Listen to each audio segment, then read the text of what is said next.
Baik, berikutnya kita pindah ke fraksi akademiks. Ya. Kita minta Pak Deddy Budiman Hakim untuk menyampaikan pemaparannya, sama waktunya 15 menit. Saya persilakan.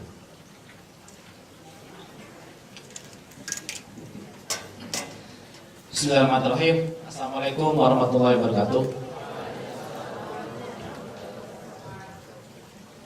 Alhamdulillah, saya bahagia hari ini karena reuni satu teman-teman lama Pak Buhari. Kedua, karib saya berdiri Sari Agarawati. Saya berdiri Bu.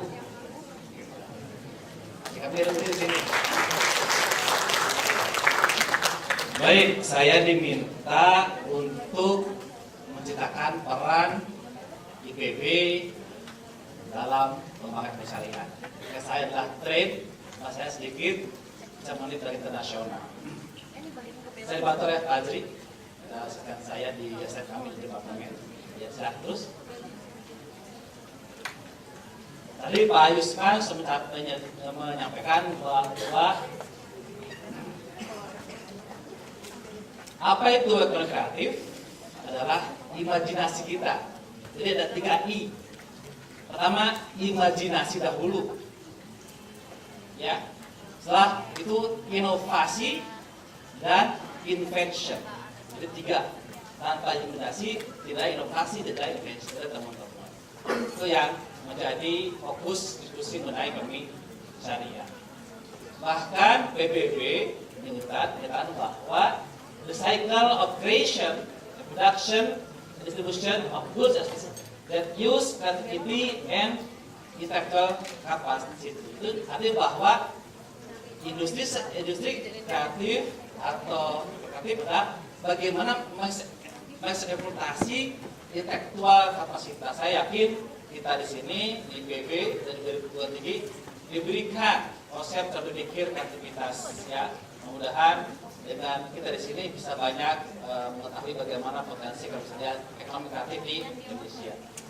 Bahkan tadi Pak Buhari menyampaikan bahwa Kemendag atau pada zaman Pak SBY ada Kementerian Kreatif sudah menjelaskan bahwa industri yang berasal dari pemanfaatan kreativitas, keterampilan serta bakat individu untuk menciptakan kesejahteraan setelah lapangan kerja mulai penciptaan dan pemanfaatan dan kreativitas dan daya cipta individu. Bagaimana sekarang Indonesia sudah kesana. Walaupun memang zamannya sekarang itu tidak ada kementerian tapi badan ya di bawah presiden dalam rangka meningkatkan potensi ekonomi kreatif Indonesia. Ya, depan contohnya lah ekonomi kreatif. Terima kasih. Ya, desain arsitektur adalah ekonomi kreatif. Batik yang saya gunakan juga kreativitas dari intelektual. Itulah contoh-contoh ekonomi kreatif. Kemudian setelah itu, nah ini adalah klasifikasi ekonomi kreatif dari PBB. Ya, ada heritage, ada art, ada visual, ada media, news media, ada services, ada desain, ada publishing, ada visual dan sebagainya. Itu adalah kategori-kategori dalam konteks kreatif dan sudah diakui oleh badan PBB. Ya. Kemudian, nah, bagaimana perdagangan internasional? Ini adalah struktur perdagangan internasional dalam kategori ekonomi kreatif. Kita lihat dari tahun 2008 ke 2013, jewelry, ya kalau kita jalan-jalan ke mana ke Jogja itu kan ada kategori itu kan. Itulah perhiasan dari perak. Itu contohnya begitu. Kalau kita jalan-jalan ke NTB, ada perhiasan dari mana? Dari mutiara. Ini contoh-contoh potensi besar yang bisa kita kembangkan. Kemudian yang kedua adalah barang-barang antik. Di Bogor barang antik apa ya? Batu akik. Ketiga adalah fashion. Luar biasa. Fashion sudah merupakan trending bagi anak-anak muda. Indonesia adalah pusat fashion modern untuk pakaian muslim. Ya. Pusat model. Bayangkan, Indonesia model jilbab luar biasa banyaknya. Coba ke Arab, cuma satu hitam jadi gitu. Di kita ada warna merah, ungu dan sebagainya. Itu kreativitas fashion. Ya. Itulah bagaimana kreativitas fashion merupakan contoh potensi kreatif di Indonesia.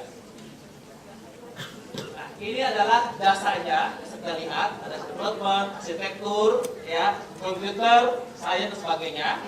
Saya 15 menit presentasi. Nah, ini adalah kategori yang tadi Pak Boy sampaikan, mohon Pak Boy, Pak Boy, ya, dari kami, ambil saya Pak Boy, Pak Boy, Mas Lika, ya. Ini adalah apa namanya potensi kuliner. Nah, kuliner di Indonesia dari Sabang sampai Merauke luar biasa variasi kulinernya.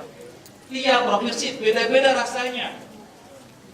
Dari Aceh pindah ke Sumatera udah beda rasanya. Sumatera dari Sumut pindah ke Padang udah beda rasanya. Ke bawah Bengkulu asli udah beda. Jawa Barat manis, asli asin.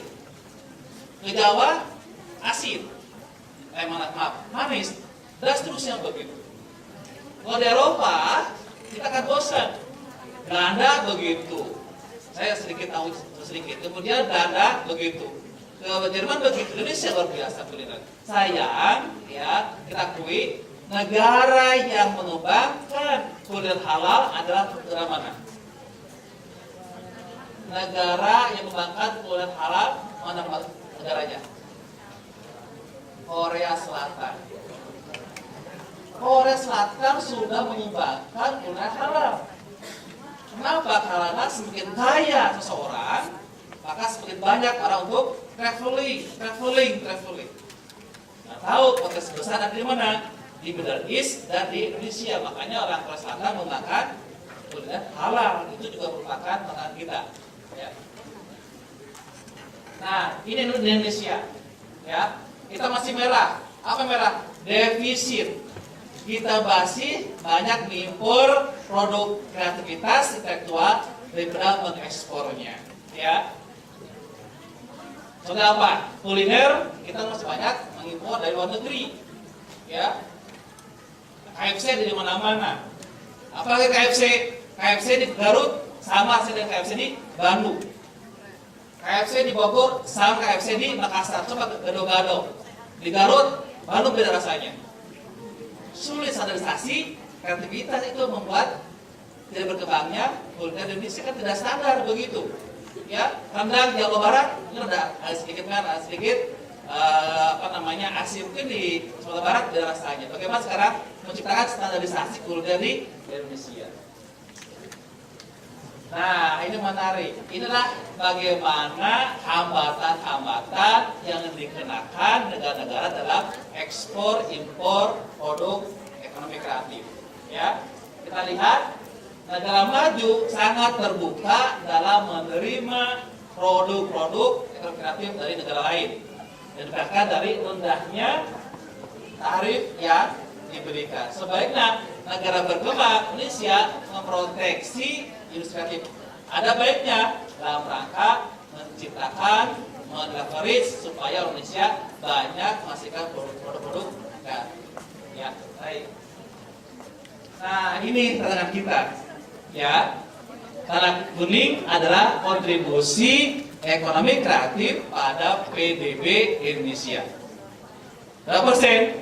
Baru sekitar 7%. Ya, baru sekitar 7%. Apa artinya? Masih banyak peluang yang bisa kita kembangkan dalam menghasilkan produk ekonomi kreatif. Ya, masih kecil.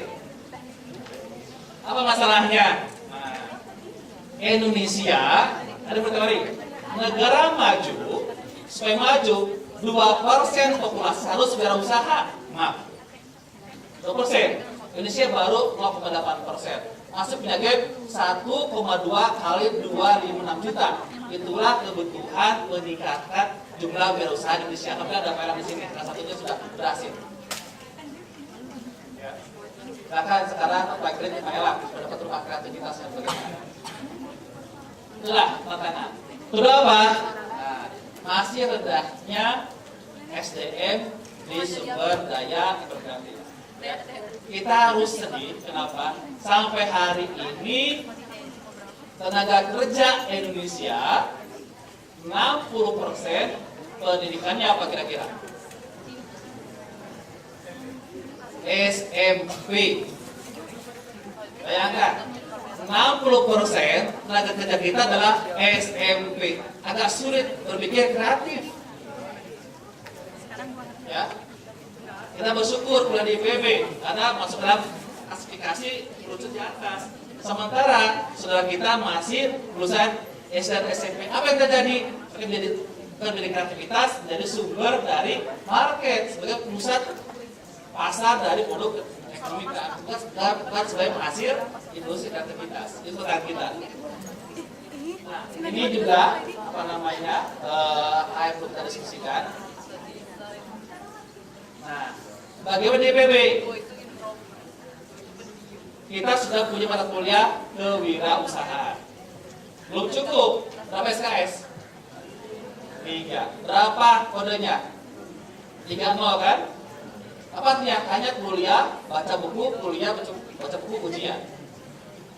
Harusnya 32. Apa artinya? Ada prakteknya begitu. Ya, mungkin ke depan kita perbaiki ada praktek perusahaan, punya konsep bisnis plan selama 6 semester. Yang bagus proposalnya ajukan ke bank dan Pak Imam. Mudah-mudahan Pak Imam berikan kreditnya begitu kan? Nah, itulah ke depan. Yang kedua, saya minta ke mahasiswa tolong ikut PKM, program kreativitas mahasiswa. Kita bersedih hati karena tahun ini IPB ranking ke-6 jumlah PKM-nya. Pertama UB, Unibra, ya 468, kemudian ITS 466, UGM 434, Unip 321, IPB 292. Padahal tahun depan IPB adalah hostnya. Nah, saya tolong, mau ada waktu buat aktivitas, ya. Mudah-mudahan Kemenristek memberikan pembiayaannya. Ini IPB. Nah, sekarang kita lihat bagaimana negara lain. Nah, ini saya cek di internet, salah satu PT di Australia, Queensland Technology, punya fakultas creativity industri. Baikkan, punya fakultas industri kreatif. Tenaga kita di Australia. Ya, ini kampusnya. Nah, ini ya fakultasnya. Kemudian, nah ini apa tadinya? Ada acting, ada animasi, ada arsitektur, ada arts management, graffiti writing, dance, drama, entertainment, fashion, film, industrial design. Itu adalah S1 di Australia. Begitulah mereka merespon bahwa the next future, Pak Orban katakan, revolusi kreativitas ekonomi, karena informasi sudah kita lewati.